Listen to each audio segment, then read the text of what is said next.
The first book of Samuel, chapter 18. David, Jonathan, and Saul. King James Version. And it came to pass that the soul of Jonathan was knit with the soul of David, and Jonathan loved him as his own soul. And Saul took him that day, and would let him go no more home to his father's house. Then Jonathan and David made a covenant, because he loved him as his own soul. And Jonathan stripped himself of the robe that was upon him, and gave it to David, and his garment, even his sword, and to his bow, and to his girdle. And David went out whithersoever Saul sent him, and behaved himself wisely. And Saul set him over the men of war, and he was accepted in the sight of all the people, and also in the sight of Saul's servants. And it came to pass as they came, when David was returned from the slaughter of the Philistines, that the women came out of all cities of Israel, singing and dancing to meet King Saul, with tabrets, with joy, and with instruments of music. And the women answered one another as they played, and said, Saul hath slain his thousands, and David his 10,000s. And Saul was very wroth, and the singing displeased him. And he said, They have ascribed unto David 10,000s, unto me they have ascribed but thousands. And what can he have more but the kingdom? And Saul eyed David from that day and forward.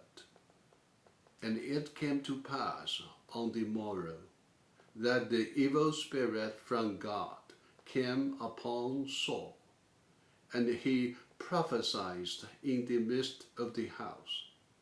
And David played with his hand, as at other times.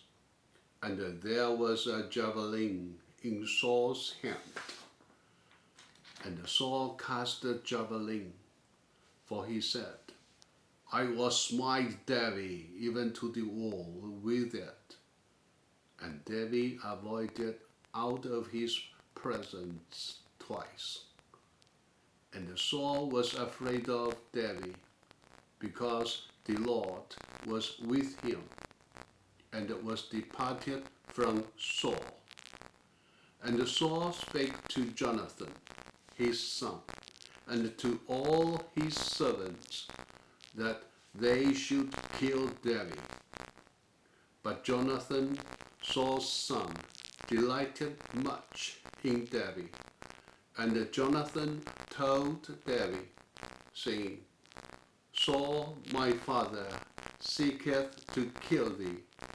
Now, therefore, I pray thee, take heed to thyself until the morning, and abide in a secret place, and hide thyself. And I will go out and stand beside my father in the field where thou art. And I will commune with my father of thee, and what I see, that I will tell thee.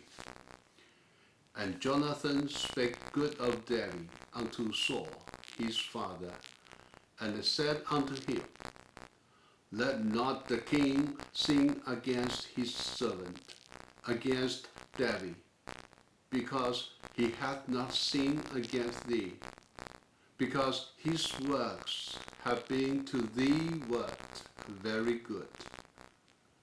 For he did put his life in his hand, and slew the Philistine, and the Lord wrought a great salvation for all Israel.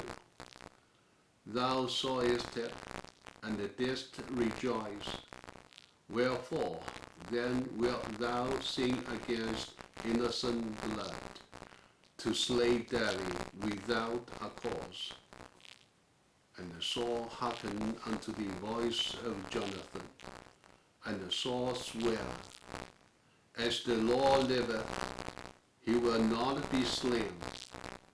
And Jonathan called David, and Jonathan showed him all those things. And Jonathan brought David to Saul, and he was in his presence, as in times past. And there was war again, and David went out, and fought with the Philistines, and slew them with a great slaughter, and they fled from him. And the evil spirit from the Lord was upon Saul, as he sat in his house with his javelin in his hand. And David played with his hand. And Saul sought to smite David even to the wall with the javelin, but he slipped away out of Saul's presence, and he smote the javelin into the wall. And David fled and escaped that night. David therefore departed thence, and escaped to the cave Adullam. And when his brethren and all his father's house heard it, they went down thither to him.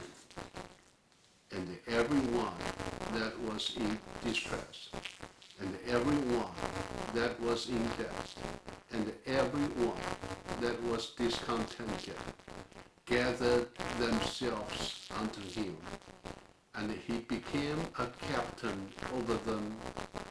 And there were with him about 400 men. And David went thence to Mizpah of Moab, and he said unto the king of Moab, That my father and my mother, I pray thee, come forth and be with you, till I know what God will do for me. And he brought them before the king of Moab, and they dwelt with him all the while that David was in the hold. That's it. Thank you. God bless you.